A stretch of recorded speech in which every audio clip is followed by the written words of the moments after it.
Olá! Que bom estar aqui com você! E nosso bate-papo de hoje, nós vamos focar em dois assuntos: fístulas genitais e síndrome da bexiga dolorosa. Mas de antemão eu quero te tranquilizar, sabe por quê? Porque são assuntos que excepcionalmente vão aparecer na sua prova. É por esse motivo que o meu grande objetivo quando eu montei esse bate-papo foi me deter naqueles aspectos que comumente aparecem nas provas, beleza? E aí, pensando nisso, quando a gente pensa nas fístulas genitais, aquela que merece destaque na sua prova é a fístula vésico-vaginal.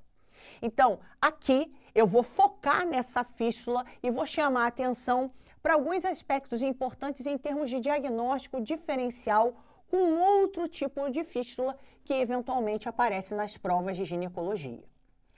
Inicialmente, eu quero revisar com você a questão conceitual. Por quê? Porque o termo fístula serve para designar uma comunicação anormal entre duas estruturas. Ora, se eu estou diante de uma fístula vésico-vaginal, eu estou falando aqui de uma comunicação anormal entre a bexiga e a vagina. E o que é importante aqui chamar a sua atenção é que as fístulas vésico-vaginais, elas podem ser classificadas em não complicadas e incomplexas. Ora, quais são as fístulas vésico-vaginais não complicadas? As não complicadas são aquelas que resultam de uma cirurgia prévia ou de um trauma. Que tipo de cirurgia eu estou falando aqui? Disparado da histerectomia. E quando a gente pensa em fístulas vésico-vaginais, normalmente elas resultam de histerectomias convencionais. Eu não estou falando aqui das histerectomias radicais, não. Outro detalhe, pode ser pós-cirurgia de correção de prolapso? Pode. Pós-cirurgia de correção de incontinência urinária? Sim. Pode ser pós-biópsia vaginal ou biópsia vesical? Pode. E, em alguns casos, ela pode ser decorrente de um trauma penetrante ou até mesmo um trauma de bacia. Agora, quando a gente diz que as fístulas vésico-vaginais elas são complexas, entenda o seguinte: quando elas resultam de um parto, ou então de pós-radioterapia, ou então de um câncer avançado. O ponto importante aqui é que, nesse contexto, a gente normalmente tem um trauma vascular. E aí, tem um processo isquêmico que explica o porquê que essa fístula ela tem uma maior complexidade. Importante chamar atenção aqui, como eu disse, decorrente de uma intercorrência obstétrica isquêmica, que não foi adequadamente identificada. Ou então, pós um câncer pélvico avançado. Então, trazendo isso para a mulher, a gente vai pensar, por exemplo, naqueles cânceres de bexiga mais avançados, beleza? Quando a gente pensa, então, nas fístulas vésico-vaginais, o que é importante chamar a atenção em relação à clínica? Ora, se eu tenho uma comunicação anormal da bexiga com a vagina, o que eu vou surpreender na vagina? Urina. Então, essa paciente ela vai ter uma drenagem contínua pela vagina, que pode ser imediata ou então até 3 semanas de um pós-operatório. Um detalhe que eu me sinto na obrigação de te alertar. Quando ela é uma fístula complexa, pós-radioterapia, por exemplo, ela pode se manifestar mais tardiamente, meses ou anos após o término da radioterapia. E o que é importante chamar a atenção aqui é que toda vez que a gente se depara com uma fístula vésico-vaginal, é importante fazer a diferenciação com as incontinências urinárias. Então, eu preciso fazer a distinção de uma incontinência urinária de esforço. Eu preciso fazer a distinção de uma urge incontinência e até mesmo das incontinências por transbordamento, que são aquelas que envolvem situações neurológicas, como, por exemplo, a neuropatia diabética. Então, assim, isso está dentro dos diagnósticos diferenciais que a gente não pode esquecer para pensar em uma fístula vésico-vaginal. Agora, eu tenho a minha suspeição clínica, que normalmente é oriunda de um exame especular. No meu exame especular, eu vejo lá claramente aquele acúmulo de urina na vagina. Se eu suspeito que é uma fístula vésico-vaginal, é importante chamar a sua atenção aqui que a cistoscopia vai estar sempre indicada nesses casos. E aí, a gente normalmente lança a mão de corantes, ou azul de metileno, ou então o índigo carmim, para quê? Para a gente saber realmente ter a confirmação se é uma fístula vésico-vaginal ou não. Agora, você deve estar se perguntando assim, e a urografia excretora? Quando é que eu vou pedir urografia excretora? Quando eu tiver o intuito de avaliação do trato urinário superior. E é importante chamar sua atenção que em até 12% dos casos a gente pode ter uma lesão do ureter associada. Então, dependendo do caso da minha paciente, ela foi submetida a uma esterectomia radical, eu preciso também pensar na possibilidade dela ter uma fístula uretero-vaginal, aí sim eu vou pensar em fazer a urografia excretora. Em relação a exames de imagem, como TC ou ressonância magnética, convém dizer o seguinte, essa avaliação é opcional. A gente vai individualizar caso a caso para saber se há indicação ou não desses exames complementares. E aí, um detalhe importante, quando a gente quer fazer uma diferenciação, vamos dizer assim, mais prática, se a gente está diante de uma fístula vésico-vaginal ou de uma fístula uretero-vaginal. Inclusive, essa é a situação que normalmente você vai se deparar em algumas questões de múltiplo chute.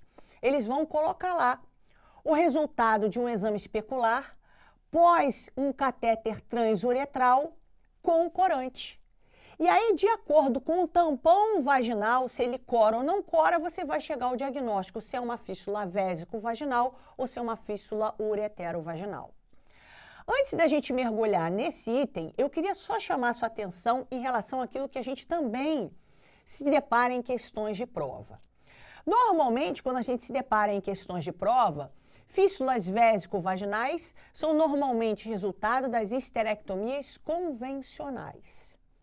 As uretero-vaginais, normalmente, elas são decorrentes das histerectomias mais radicais, embora isso não seja uma regra. Mas, eventualmente, essa relação, ela se traduz na prática. E aí, olha só, lembra do seguinte, eu quero fazer uma diferenciação prática se eu estou diante de uma fístula vésico-vaginal ou uretero-vaginal. Então, o que a gente faz? A gente coloca um catéter transuretral, vai injetar corante e, no nosso exame especular, o que a gente fez? A gente colocou um tampão vaginal ali. Ora, o que a gente vai fazer? Vai observar a coloração do tampão vaginal. E aí, presta atenção no seguinte. Se corou, eu tenho certeza que eu estou diante de uma fístula vésico-vaginal. Se eu não tiver a coloração, eu estou provavelmente diante de uma fístula uretero-vaginal. E aí, nesse caso, especificamente, aí sim eu posso indicar a urografia excretora na minha paciente. Percebeu? E aí aqui, se for esse o caso, eu vou fazer uma avaliação da cistoscopia, que vai me dar informações em relação ao tamanho da fístula e até para eu poder direcionar o que eu vou fazer em termos de estratégia terapêutica. E é exatamente isso que eu quero amarrar aqui com você.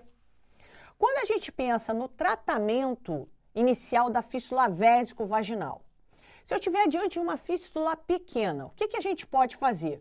Um cateterismo vesical por 3 a 4 semanas. E aí, a gente vai observar se aconteceu o fechamento espontâneo dessa fístula. Fístulas pequenas, se a gente diminui o débito, normalmente elas fecham espontaneamente. E assim a gente resolve o problema da nossa paciente sem trazer, sem ter que fazer nada mais sofisticado em termos de conduta terapêutica. Agora, naquelas situações em que a gente se depara com insucesso no fechamento espontâneo, qual é a nossa moeda de avaliação? É o tamanho da fístula. Então, entende o seguinte, se eu tiver uma fístula pequena e não complicada, o que a gente vai fazer em termos de conduta? Pode ser feita uma simples fulguração. E o que a gente pode fazer é uma abordagem cirúrgica por via vaginal ou abdominal mais tardia, 3 a 6 meses depois. Por quê? Porque a gente vai diminuir o edema, vai facilitar a identificação da fístula, aquela região já vai estar mais vascularizada e aí sim a gente faz a correção sítio específica daquele ponto da comunicação anormal. Agora, se nós estivermos diante de uma fístula mais volumosa, maior do que 2 centímetros, e se ela for complicada ou alta, aí o que a gente não pode esquecer é que a gente precisa fazer uma abordagem cirúrgica por via abdominal. E aí não tem jeito, a gente vai fazer essa abordagem mais imediata mesmo para tentar resolver o problema da comunicação da nossa paciente. Então, assim, o que costuma cair na sua prova em termos de estratégia terapêutica? Na imensa maioria das vezes, fístulas vésico-vaginais pequenas, com um baixo débito e que normalmente você propõe fazer o tratamento inicial, o tratamento conservador com cateterismo, 3 a 4 semanas, e aí você observa o fechamento espontâneo da fístula. Chamando a atenção que a abordagem cirúrgica fica condicionada à apresentação desses tipos de fístula que a gente acabou de mencionar aqui. Maravilha? Então, olha só, em termos de fístulas genitais, essa é disparada aquela que você normalmente mais vai se deparar em prova. E assim mesmo, vamos combinar? Excepcionalmente, porque no acesso direto, fístula não é um tema comumente abordado. Assim como o próximo tema que eu trouxe aqui para a gente discutir. A gente vai falar um pouquinho de síndrome da bexiga dolorosa, de cistite intersticial. E convém dizer que a ESIC, normalmente preconiza que seja preferencialmente usado o termo síndrome da bexiga dolorosa. O que é importante frisar aqui para você e chamar a sua atenção? Importante que você entenda as definições. E as definições da síndrome da bexiga dolorosa, elas variam de acordo com a fonte. Eu trouxe aqui, por exemplo, o National Institutes of Health, como é que ele define a síndrome da bexiga dolorosa? Percebe aí, sintomas vesicais dolorosos na ausência de infecções ou de outras condições clínicas que sejam identificáveis. Então, essa é uma definição. Agora, a definição da Sociedade Internacional que estuda a síndrome da bexiga dolorosa já traz uma definição mais sofisticada, que aqui, em princípio, eu sugiro que você memorize. E aí percebe o seguinte, uma síndrome caracterizada pela presença de dor pélvica crônica, que tem uma duração maior que 6 meses, relacionada ao trato urinário, que piora com o enchimento vesical, com a repressão vesical, e melhora com o esvaziamento, acompanhada de pelo menos mais um sintoma urinário, urgência ou frequência. Lembrando que a gente precisa excluir outras afecções. Então, é um diagnóstico de exclusão? Sim. A gente precisa excluir litíase biliar, litíase renal, por exemplo, me perdoem. A gente precisa excluir endometriose. A gente precisa excluir uma infecção do trato urinário. E um outro detalhe que a gente não pode esquecer é que, do ponto de vista epidemiológico, a síndrome da bexiga dolorosa ela é muito mais comum da mulher do que no homem. Lembrando que a maioria dos casos se situa entre 40 e 60 anos. Então, olha só, está dentro dos espectros clínicos causadores de uma dor pélvica crônica. O grande desafio é o diagnóstico da síndrome da bexiga dolorosa. Por quê? Pela definição, você percebe que são sintomas longevos da paciente, mas que eu preciso excluir outras causas. E isso muitas vezes é um desafio para o clínico. O que é importante frisar, antes da gente mergulhar na parte diagnóstica, é que a gente não conseguiu desvendar a fisiopatologia dessa condição. Existem várias teorias que foram elencadas, por exemplo, a teoria da inflamação local, alterações da inervação da bexiga com o aumento do fluxo simpático, o aumento das enzimas relacionadas com óxido nítrico, autoimunidade. E aqui eu preciso que você fique atento, porque esse talvez seja o defeito fisiopatológico mais atrelado e mais aceito para explicar a síndrome da bexiga dolorosa, que é um defeito na camada de glicosaminoglicanas das células da superfície vesical. E aí o que acontece? A gente tem um aumento da permeabilidade da mucosa vesical, que leva a esses sintomas irritativos. Então, assim, pode ser que a fisiopatologia seja uma associação, sim, mas em linhas gerais, essa é a teoria que mais vem sendo explicada, né, e que tem sido mais aceita pelos especialistas para explicar a síndrome da bexiga dolorosa. Então, entenda o seguinte, esse defeito na camada de glicosaminoglicanas aumenta a permeabilidade da mucosa vesical.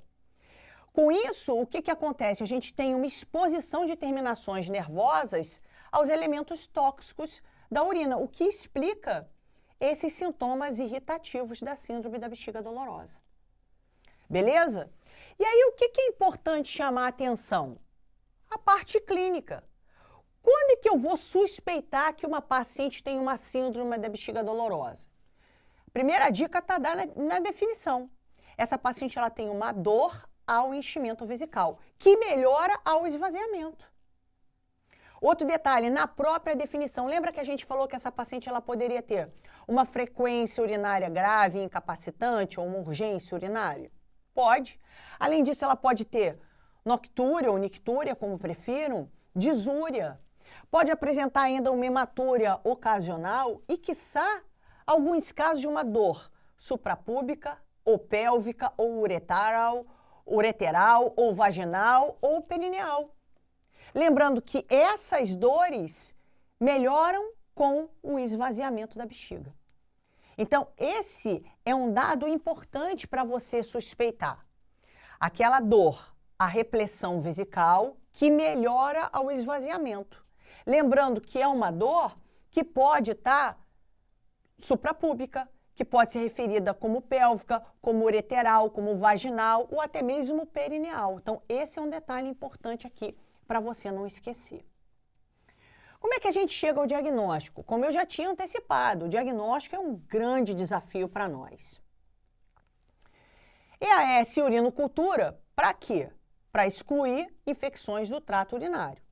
E é importante chamar a atenção que quando você se depara com urinas estéreis, o ESIC, ele recomenda que se façam testes específicos de pesquisa para Chlamydia trachomatis, para micoplasma, para ureaplasma, para Corynebacterium, para espécies de cândida e até mesmo para o micoplasma tuberculosis. Então, assim, não basta só EAS e urinocultura. Agora, é um desafio a gente dispor desses testes de pesquisa para esses agentes específicos. Trazendo isso para a nossa rotina do SUS, eu diria que é um grande desafio para nós. Quando é que a gente vai cogitar submeter essa paciente a uma cistoscopia? Ora, se a gente tiver que excluir outras condições. Então, se eu tiver que excluir um câncer de bexiga, por exemplo, em pacientes maior do que 40 anos, vou pensar em fazer cistoscopia. Ou então, se eu suspeitar num caso de maior gravidade, em que eu venha surpreender as glomerulações ou até mesmo as úlceras de Runner, aí sim eu vou fazer cistoscopia. E uma outra estratégia terapêutica que a gente pode lançar mão é a chamada hidrodistensão. A gente faz a cistoscopia sob anestesia e promove um enchimento vesical com uma pressão de 70 a 100 centímetros de água por 2 minutos. Depois a gente esvazia e observa se a paciente fica com dor ou se ela fica sem dor. Então esse é um detalhe importante. Lembrando que a gente vai normalmente pensar na hidrodistensão para aquelas pacientes com doença grave. E que a gente vai buscar exatamente essas glomerulações e essas úlceras, em que a gente tem uma visualização mais efetiva pós-hidrodistensão. Então, assim, a gente vai propor a hidrodistensão nesses casos de maior gravidade. Esse é um detalhe importante. Lembrando que biópsia vesical e o histopatológico podem ser necessárias para a exclusão de malignidade. Então, eu suspeitei de uma malignidade na bexiga, pode ser que eu faça uma cistoscopia com biópsia vesical para estudo histopatológico. Então, você deve estar se perguntando o seguinte: então, eu só preciso dessa avaliação? Ou pode ser que seja necessário fazer uma avaliação com outros estudos complementares? Pode ser que seja necessário fazer uma avaliação com outros estudos complementares. Pode ser que eu tenha que fazer uma avaliação de resíduo miccional, pode ser que eu tenha que fazer um estudo urodinâmico de múltiplos canais. Só entenda o seguinte, não é rotineira essa avaliação. Então, eu vou ter que avaliar caso a caso para saber as situações em que eu vou me beneficiar, ou melhor, que eu vou beneficiar a paciente dessa avaliação complementar. E quando a gente traz isso para a estratégia terapêutica, lembra do seguinte, a gente começa com medidas conservadoras quando a gente quer tratar a síndrome da bexiga hiperativa. Que medidas conservadoras são essas? Dieta equilibrada, exercícios físicos regulares, melhora de hábitos de vida, então suspender etilismo, suspender tabagismo. E aí, lembra sempre do papel do treinamento vesical, sempre acompanhado, se possível, por fisioterapeutas e a própria psicoterapia. O próprio suporte psicológico é muito importante para as nossas pacientes. Vamos supor, começamos com as medidas conservadoras, a paciente não respondeu. O que a gente vai lançar mão? Medicação por via oral. Quando a gente pensa em medicação por via oral, uma medicação que é muito empregada no manejo da dor pélvica crônica não responsiva aos analgésicos comuns é a amitriptilina. E lembra, a amitriptilina é um antidepressivo tricíclico que vai atuar fazendo o quê? Bloqueando os receptores H1. Então, nada mais vai fazer do que estabilizar mastócito. E aí um detalhe importante, que além desse efeito, leva a um quadro de sedação. Qual o esquema posológico mais empregado? Normalmente 50 miligramas à noite, mas existem casos que pode ser lançado mão até de 75 miligramas. Só não esquece que a amitriptilina tem efeitos colaterais. Efeitos colaterais como sedação, constipação, taquicardia. Então, tem que ter atenção a esses efeitos colaterais. Uma outra medicação que pode ser empregada é a cimetidina. A cimetidina, que é um bloqueador H1, que vai fazer a mesma coisa, vai estabilizar mastócito, vai ter uma ação anti-inflamatória. Lembrando que o esquema posológico preconizado é de 800 miligramas por dia, então a gente fraciona 400 miligramas em 2 tomadas. E um detalhe importante é que o PPS, que é um análogo da heparina, não está disponível no Brasil. Vamos supor, nossa paciente não teve nenhum resultado com o uso de medicação oral. Aí a gente já começa a pensar nas medicações intravesicais. Quando a gente pensa em medicações intravesicais, a gente pode lançar mão do DMSO, da heparina, do PPS intravesical. Agora, o que eu quero chamar a atenção? Qual é a ação da heparina? A heparina é um análogo de glicosaminoglicanas. E aí a gente pode fazer uma aplicação pela cistoscopia e avaliar a resposta terapêutica dessa paciente. Então, é um esquema que pode ser empregado. E quando é que a gente pensa em tratamento cirúrgico? O tratamento cirúrgico conservador é fim de linha. Fim de linha, assim, é aquela paciente que passou por todas as estratégias terapêuticas possíveis e que, mesmo assim, continua com um quadro álgico. Então, olha só. Esse fluxograma que a gente colocou disponível no material didático para você, vale a pena você dar uma olhadinha. Vamos aqui tentar resumir o que é mais importante. Começamos na primeira linha terapêutica com medidas conservadoras. Não surtiu resultado, vamos para as medicações por via oral com fisioterapia pélvica. E aí presta atenção no seguinte, olha lá, amitriptilina como sendo a grande estratégia terapêutica adotada. Muito empregada nas síndromes de dor pélvica crônica. Não respondeu, medicações intravesicais, dimetilsulfóxido, a própria heparina. A gente pode fazer uma hidrodistensão com a própria lidocaína e com solução de bicarbonato para avaliar a resposta terapêutica da paciente, Isso está dentro até das possibilidades de avaliação diagnóstica, mas acaba sendo um bom indicador da resposta terapêutica da paciente, se ela vai ter uma boa resposta a essas medicações intravesicais. E aí sim, olha só, Fizemos a hidrodistensão, surpreendemos a presença de úlcera de Rheuner. Vai tratar a úlcera de Rheuner, pode fazer até tratamento com laser ou, quiçá, ressecar ou cauterizar a própria úlcera. E aí sim, supondo por uma hipótese, a paciente ela não respondeu nem às medicações intravesicais, aí a gente já está falando dos tratamentos cirúrgicos conservadores, como, por exemplo, neuromodulação sacral e a própria toxina botulínica A. Lembrando que derivação urinária com ou sem cistectomia, aí já é para aqueles casos que a paciente não tem nenhum tipo de resposta terapêutica. O que eu quero te tranquilizar? O que costuma cair de síndrome da bexiga dolorosa é o clássico.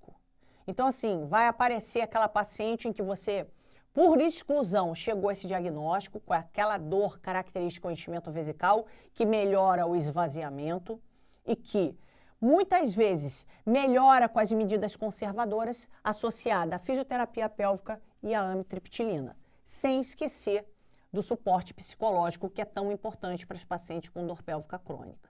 Então, assim, vou te ser bem sincera, a imensa maioria das questões, e assim mesmo, são muito poucas, vão cobrar exatamente isso que eu acabei de mencionar aqui para você. Maravilha? Então era isso que eu queria trazer aqui para você. Um grande beijo, siga aí firme no seu treinamento que eu tenho certeza que você vai brilhar muito nas provas. Um grande beijo e até a próxima.